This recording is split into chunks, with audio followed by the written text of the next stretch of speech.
Il nous est tous arrivé d'être contrariés, stressés et de nous emporter en constatant une erreur commise par un collaborateur.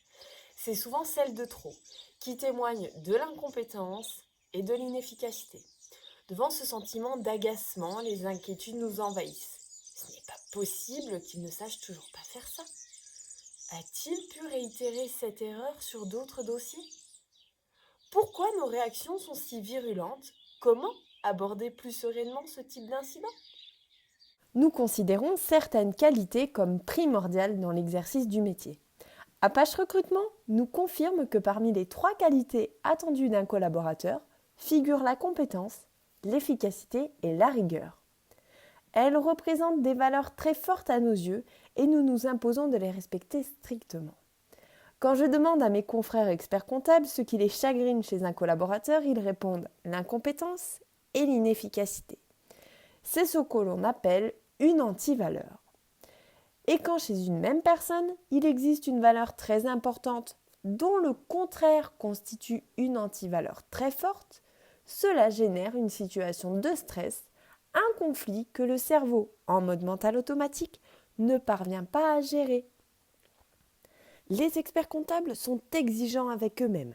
Compétents, efficaces, informés, ils attendent la même chose de leurs collaborateurs. C'est la raison pour laquelle ils peuvent facilement sortir de leur gonds, même à froid. Ils replongent instantanément dans la colère ou l'angoisse, tant ces valeurs et antivaleurs sont puissantes. Elles sont souvent à l'origine de nombreux conflits dans les cabinets. Si nous évoquons l'efficacité, nous pourrions parler de respect ou d'injustice, mais je le développerai dans la vidéo de la semaine prochaine.